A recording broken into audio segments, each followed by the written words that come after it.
Hello again. My name is Malik Ingram from Recreate Me, where we are re-educating our future today. Re-education is often used to describe our program when we deal with kids. But today's lesson, I want to focus on re-educating our parents. Me, myself, I am a father, and there's a lot of miseducation that is being passed on through generational misunderstandings on how we raise or how we rear our children.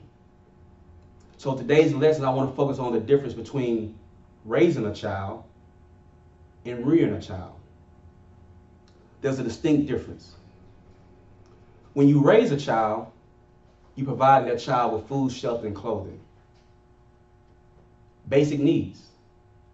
But oftentimes those basic needs become the only thing that we focus on as parents. And we feel that the more we provide for our kids, the food, the shelter, the clothing, the better parent we are. Animals provide this basic instinct because it's basic. Animals provide protection for their offspring through food, shelter, and a sense of security. So there's no distinction between surviving and developing when you're discussing a child. To me, that's basic. As parents, we should be more concerned about rearing our child or rearing our children. And when you rear a child, that means you provide them with direction. You provide them with a sense of character. You provide them with a sense of ongoing nurturing. Too many times we see parents bragging about what they bought their kids. Or my child has the newest J's, or my child has the newest LeBrons, or my child has a new PlayStation. Or I'm good to my baby because I buy my baby this, my baby clean, I buy my baby that. If you go to a lot of schools the way we do, one thing you'll notice when a parent comes in to discuss an incident with their child, you have two types of parents. The parent that has a lot to hide is the parent that do most of the talking. I'll give you an example. The parent that comes in and say, hey, I had a situation that I heard about that my son or daughter was being disrespectful to the teacher. So the parent goes to the school. But instead of the parent trying to engage with the teacher and the child, the parent is volatile, angry. I want to meet the person or the teacher who said this to my child, or who's that person. They said something bad to my kid. Loud, boisterous, no sense of control. Not trying to engage with the teacher to find out what your child did, but more so you being combative with the administration. As if to discipline your child, that's an indictment on you. That parent is the insecure parent. That's the parent that all they does or all that person do is raise their kids, provide them with food, shelter, and clothing. There's no direction. There's no sense of character. There's no sense of personal development in the child's being, in the child's development.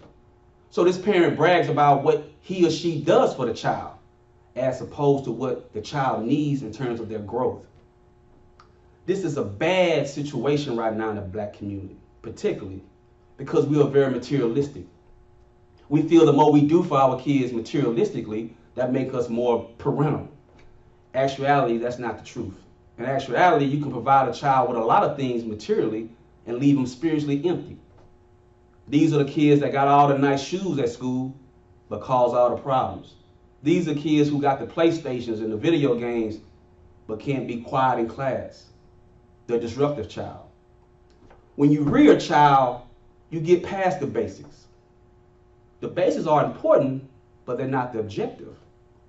Don't brag about something that is basic as providing your child or your children with food, shelter, and clothing. That's easy. Get past the basics. And let's get to the basics of rebuilding.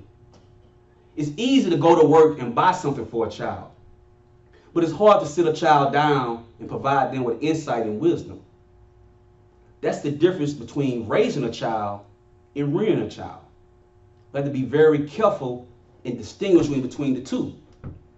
One makes you an all right parent, and the other one makes you a super parent, to where you're going over and beyond the stores and buying for your child. Another misconception is this. It's okay to give your child incentive financially to do good in school. But school is just that, school. You're supposed to go to school and learn and get good grades. To get $20 for making an A, well, that's okay.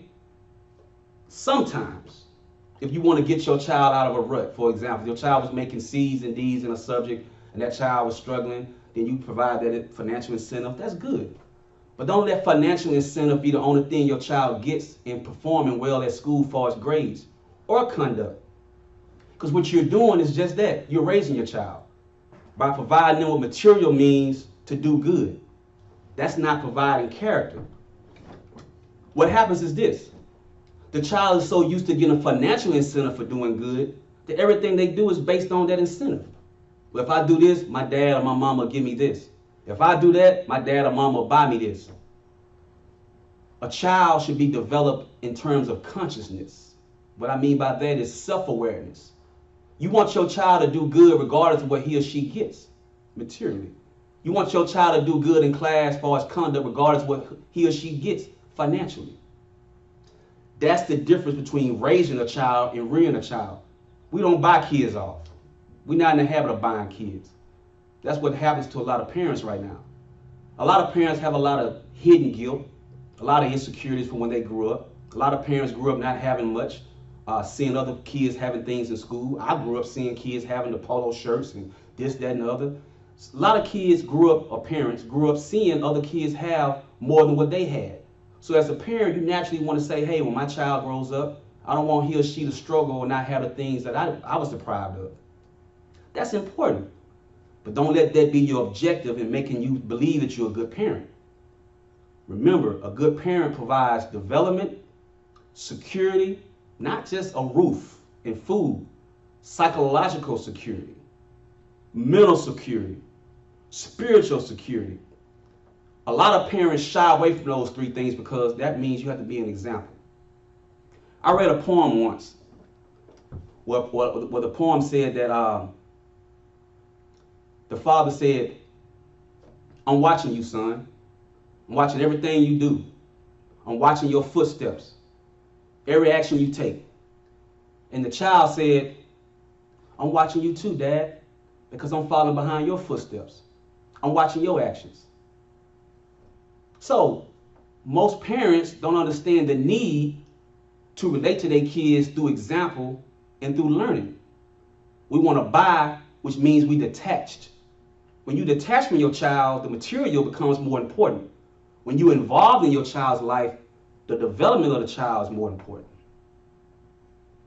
So those are some of the things we need to understand about raising and rearing. And I'm going to give you an example of families that rear their kids, meaning they provide them direction and give them direction. There are certain communities, I'm going to give you an example. I'm going to make it like this. I'm going to say it like this. When I was growing up, I was asked, what you want to be? I said, I want to be a lawyer. I was 6 years old. I sat around my family like most families do. You have the kids around playing and grown people around, uncles and aunties. And you come up and say, hey, come here. What you want to be? I want to be a lawyer. Everybody, he's going to be a lawyer. And they all clapping and my baby's going to be a lawyer. They ask somebody else, what you going to be? I'm going to be a doctor. I want to be a doctor. That's 6 years old. You ask that same child 10 years later at 16, what do you want to be? Rapper, thug. I don't know. I want to be nothing. Why is that? Why is that the child shows interest at a young age, but nobody sees the need to develop that interest? All they doing is raising a child. If you was rearing a child, if I said I want to be a lawyer, somebody should have showed me the importance of philosophy, the importance of reading, the importance of logic. I should have been taken to the library. I should have had books dealing with law, or the ideal of law, not to break the law, the morality and immorality of law. Nobody told me that. If I said I want to be a doctor, nobody told me the importance of science, medicine, the importance of chemistry. It was assumed that by me just having somewhere to lay my head and having clean clothes and going to school, that my desire to be this was going to somehow miraculously happen. That the school was going to take more interest in my development than my own parents. Again, it's not an indictment on parents, because a lot of us don't know. It's a misunderstanding on how you rear a child and raise a child. So there are certain families that say, look, this particular family, we need 5 doctors by the year 2030. And every child that's born, they decide who's going to be what. You're going to be a lawyer, you're going to be a doctor, you're going to be this. Because they understand the importance of putting those resources within their family. They're giving their child direction before the child is even born. We need to be more focused on that. Providing our child with of children, that is, with direction and proper rearing. Again, you're not a good parent because you buy your kids all the latest gadgets. You're not a good parent because you buy your kids shoes that come out every week or every month. You're not a good parent because you buy all the new games that come out. You're a good parent that after doing that, your child is in a position to learn from you and to develop character, which will give that person responsibility and a sense of awareness outside of the material and also outside of your presence. Hope you enjoyed the lessons, child rearing versus child raising. And as always, Recreate Me is about redefining you. Stay tuned for the next lesson.